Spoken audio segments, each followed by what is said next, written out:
Иако борбата за престолот во догледно време е безпредметна, во истиот Татар редовно пред секое важно партиско или државно кадровско рекомбинирање на сцена стапуваат сплеткарошите кои ги прогласуваат за отворени византиските игри. За Николец на таа сериозна традиција се смета мигот кога незиниот творец ја зачнува својата интерна доминација. Можам да кажам дека денешниот конгрес ги надмина очекувањата и на најголемите оптимисти.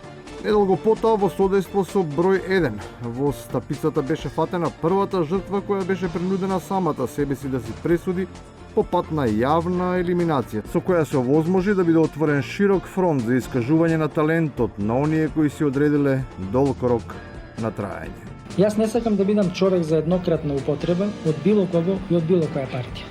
Можам свесно да прифатам да бидам употребен еднократно, но само ако е тоа во интерес на Републиката.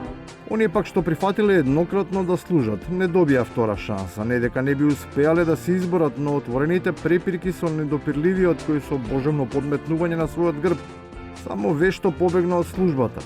Веројатно до таа мера го предизвикале гневот што неизборниот кантар, тегот што ја носеше рамнотежата, со подтурнување превагна на другата страна. И ние сме коректен партнер. Како што видовте и сега, кога му е најтешко на Груевски, ние не направивме ништо што би одело во функција, да речеме, на дестабилизација на владата. Напротив, одбивањето да се влие на стабилноста на владиното мнозинство ќе продуцира десетлетие на целосна окупација на системот, во кој стравот од неуспехот да се капитализира втор мандат се компензира со темпирање на потребата од голем партиски камбек. Нема ништо поубаво од тоа човек да се врати дома, кај своите на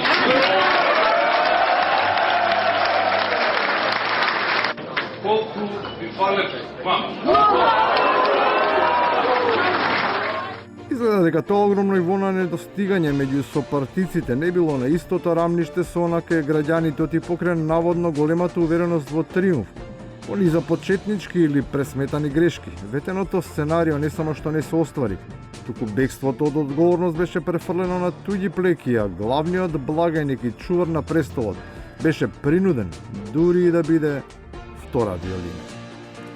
И шаком и петом, и капом и главом, со се што имам, знам, умеам и можам, застанувам за дидниот македонски премиер Радмила Шекеринска. Се разбира исто како во 20-тиот, така и во 21-виот век. По сите порази и за сите постои демисија, ама не и за неприкосновениот, кој самиот решава што ќе прави. Зборот за председателот Црвинковски. Председателот Црвинковски немал даден оставка, председателот Црвинковски не само најавен дека тој нема да се кандидира и нема да прифати кандидатура за председател на партијата во наредниот 4-годишен период. И на крајот, на сите кои не веруваат во најавите за повторна конфронтација и враќање во рингот, останува да им лебди или дилемата. Нема оправдувања, нема тактизирања, нема суети, нема пренемагања. Или си СДСМ, или не си СДСМ. Изгледа си има собрано од се по нешто, ама колку е тоа доволно за имплозија, сепак зависи од тоа, дали си или не си.